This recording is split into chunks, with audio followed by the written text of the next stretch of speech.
Assalamualaikum warahmatullahi wabarakatuh. Selamat datang kembali di channel edukasi dan juga entertainment. Hari ini untuk mata kuliah metodologi penelitian S1 Teknik Elektro Institut Teknologi PLN Jakarta di pertemuan keempat. Hari ini saya Andi Maklo selaku dosen dan kami akan memberikan suasana yang berbeda. Biasa kita di ruangan ya, bisa di rumah. Kali ini saya akan mengajak Anda ke satu tempat di mana hotelnya juga nanti akan saya review. Oke, tetap kesini jangan kemana-mana. Jangan lupa untuk thumb slide-nya dulu dan juga absen di komentar. Ya, tetap saksikan terus di sini. Jangan kemana-mana. Nanti kita akan mengajarkan Anda tentang apa coba materi kali keempat. Oke, tetap aja di sini. Nanti akan kasih tahu.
Oke, kita langsung mulai pelajaran. Semua jangan lupa like-nya dan juga absennya di kolom komentar. Hari ini kita akan belajar tentang teori. Nah, landasan teori. Tentunya landasan teori ini merupakan salah satu hal yang penting ya, karena nanti deskripsi Anda ya, dalam penelitian Anda, dalam penulisan ilmiah Anda harus berbicara dengan teori ya, atau ada referensinya. Nah, referensi ini ya nanti akan kita bahas selama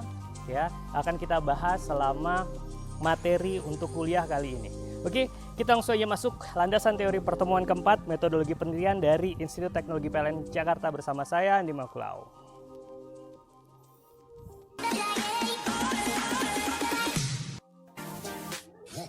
Penelitian ilmiah pada umumnya itu ya umumnya dilakukan untuk menguji hipotesis. Seperti yang kita sudah bahas sebelumnya, hipotesis adalah jawaban sementara dari penelitian Anda.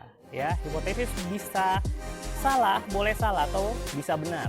Ya, jadi dibutuhkan teori untuk menguji hipotesis tersebut. Ya, hipotesis yang dibuat tentunya harus berdasarkan teori. Ya, jadi nanti gini, dalam penulisan ilmiah kalian pasti ya akan diuji. Anda berbicara ini dari mana? Sumbernya dari mana ya.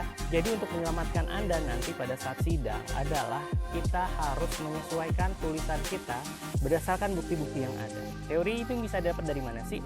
Teori ini yang seperti kita bahas sebelumnya, bahwa teori ini bisa kita dapat satu dari mana ya, teorinya bisa kita dapat satu memang dari buku-buku referensi ya, yang kedua dari jurnal ya, dari jurnal atau penelitian-penelitian yang sudah ada yang nanti kita kembangkan, kita motivasikan ya, modifikasikan maksudnya ya. Lalu dari situlah nanti kita akan menguji teori dalam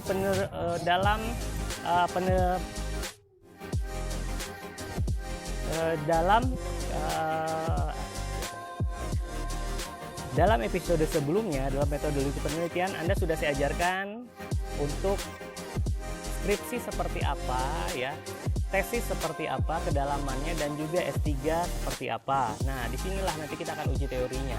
Oke, nah kita akan lanjut kembali.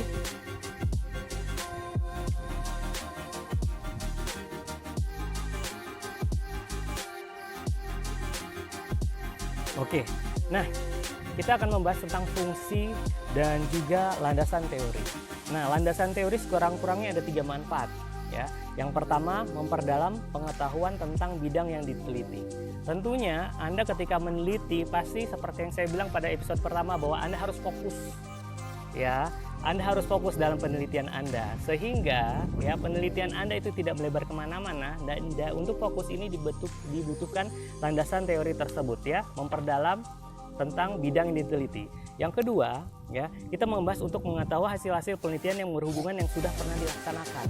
Jadi, ini untuk mempermudah kalian, ya, untuk mempermudah kalian. Jadi, kita di sini akan melihat bagaimana hubungan antara penelitian terdahulu. Makanya nanti di bab 2, ya, kemarin kita belajar nih, ya, bagaimana membuat proposal. Nah, di bab 2 nanti kita akan melihat atau memberikan informasi penelitian terdahulu yang pernah dilakukan, agar kita tidak terlalu sulit untuk melakukan penelitian ini, ya, sehingga dalam proses penelitian atau penulisan ilmiah ini bisa kita tinggal menjalankan apa saja yang sudah dan apa saja pembaharuan Anda dalam penelitian tersebut. Dan yang ketiga tentunya untuk memperjelas masalah penelitian. Baik, nah itulah ya bagaimana landasan penelitian, fungsi dan sumber landasan penelitian, ya. Jadi saya ulangi sekali lagi, jadi kita ini bisa memperdalam ya. Jadi untuk mempermudah Anda dalam penelitian, nggak usah kayaknya mau cari dari awal, kita harus bagaimana. Cukup mencari penelitian yang sama dengan penelitian Anda ya, sebagai referensi Anda. Misalnya Anda mau buat kopi, ya enggak? Atau mau buat mie instan deh. Anda bingung gimana caranya buatnya, ya enggak? Nah, bagaimana untuk cara membuatnya tinggal kita lihat aja. Tinggal mau lihat dari blogger atau melihat dari YouTube, ya kan? Bagaimana cara membuatnya.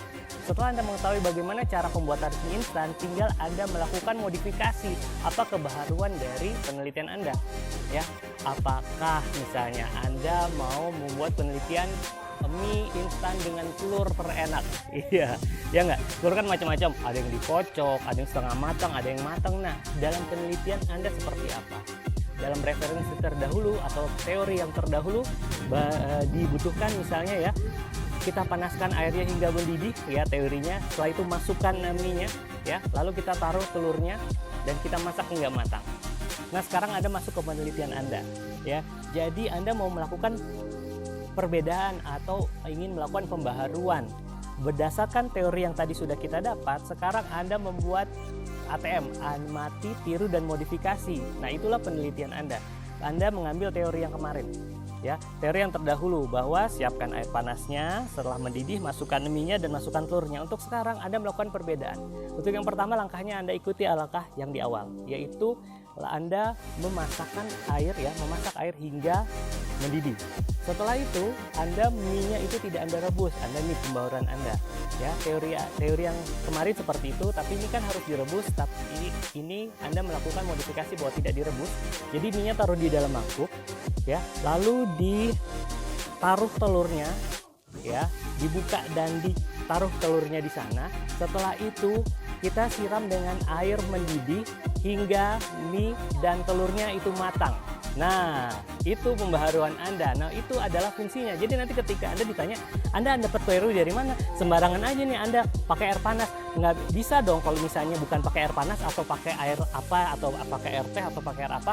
Nah, Anda jadi aman ya. Untuk membuat Anda aman, Anda sudah berdasarkan teori yang sudah diuji sebelumnya. Anda bisa bilang menurut penelitian X, untuk mendapatkan mie terbaik, kita bisa gunakan air yang kita didihkan. Nah, seperti itu, namun Anda melakukan modifikasi. Nah, dalam modifikasi ini Anda juga bisa mencari teori yang lain, sehingga Anda bisa menggabungkan satu atau dua teori, ya. Ataupun nanti Anda setelah dari situ, Anda bisa analisa lagi nanti dengan metodologi penelitian yang akan kita bahas setelah itu. Oke. Nah, tadi kita sudah membahas fungsi dan juga sumber landasan teori. Nah, sekarang kita akan bahas tentang daftar pustaka atau pustaka.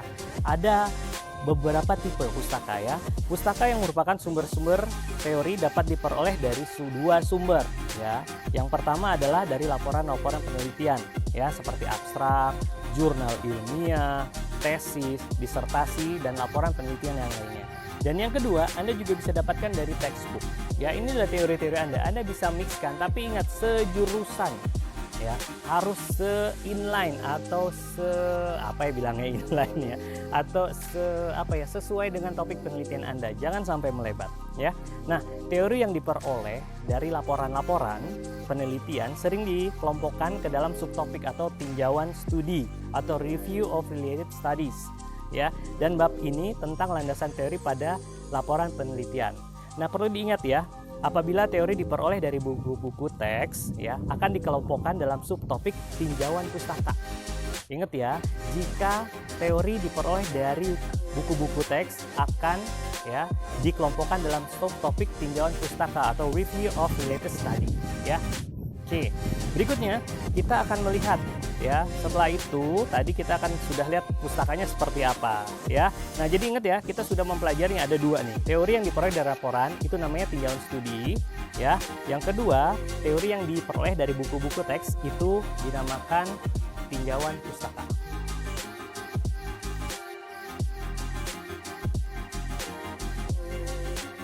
Ya, sekarang kita akan belajar tentang kutipan. Nah, kutipan ya atau pengambilan catatan. Nah, kutipan atau yang lebih dikenal dengan quotation adalah catatan yang katanya sama persis ya dengan apa pengarang buku tuliskan.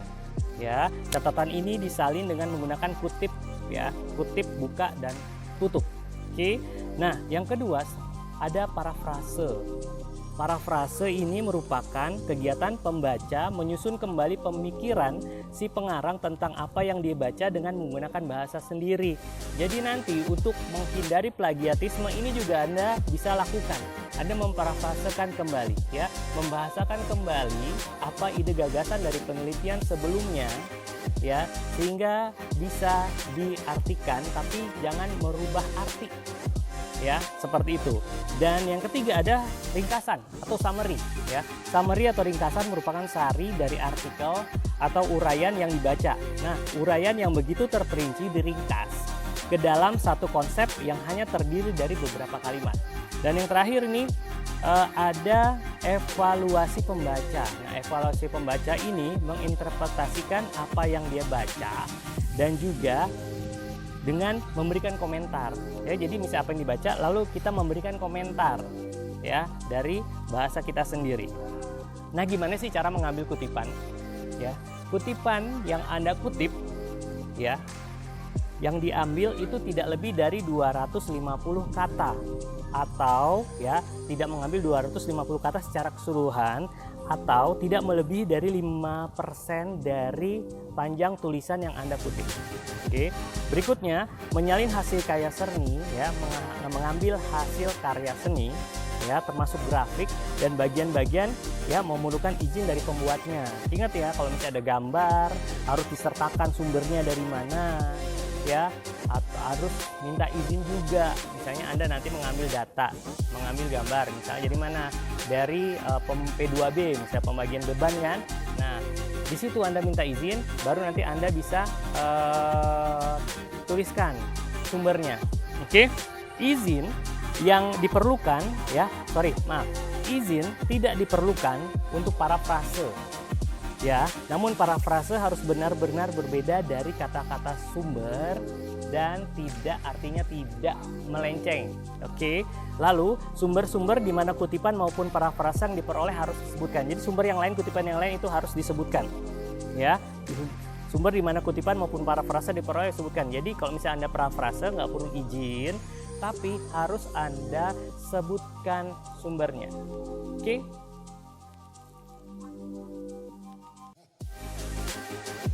Nah, sekarang langsung aja kita ngomongin tentang tugas. Tugasnya adalah yang pertama, Anda silahkan mencari jurnal. Ya, jurnal ini tentunya silahkan dicari yang berhubungan nanti dengan proposal penelitian Anda atau yang berhubungan nanti dengan penelitian Anda. Jadi dari sekarang Anda harus mulai mencari.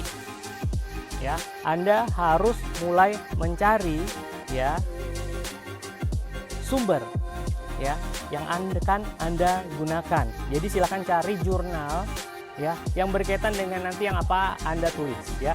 Ini saya kasih waktu 1 minggu, cukup panjang ya, 1 minggu. Jadi Anda bisa mikir-mikir kira-kira saya mau ngambil topik apa, mau distribusi atau transmisi atau energi terbarukan atau apapun juga, mau yang lain-lain silahkan ya, ambil beberapa ya. Untuk sumbernya minimal 3.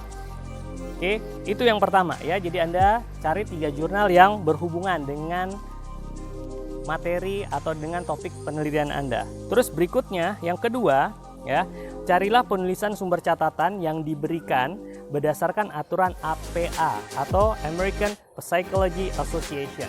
Ya, jadi cari penulisan sumber catatan nih. Tadi kita bicara kutipan nih, ya. Kita lihat nih. Jadi dari sana, ya, dari jurnal Anda cari, ya, cari bagaimana mereka mengutip, ya, dalam jurnal tersebut. Bagaimana apa dan jadi dalam jurnal itu Anda cari kutipan dengan menggunakan APA, ya. Jawaban ini nanti dikumpulkan di ketua kelas, ya. Dikirim hari Jumat minggu depan paling lambat jam 8 pagi waktu Indonesia Barat. Jadi kumpulkan ke ketua kelas. Ketua kelas itu nanti silahkan untuk mengirimkan email ke saya. Jadi masing-masing ketua kelas silahkan untuk menghubungi saya melalui Instagram, ya. Jadi nanti saya akan kasih tahu email saya apa. Oke, terima kasih banyak sudah menyaksikan. Inilah pertemuan keempat dari metodologi penelitian dari Institut Teknologi PLN Jakarta. Saya Andi Makulau, undur diri dari hadapan Anda. Sampai ketemu lagi. Bye. Assalamualaikum. Welcome to Royal Suite.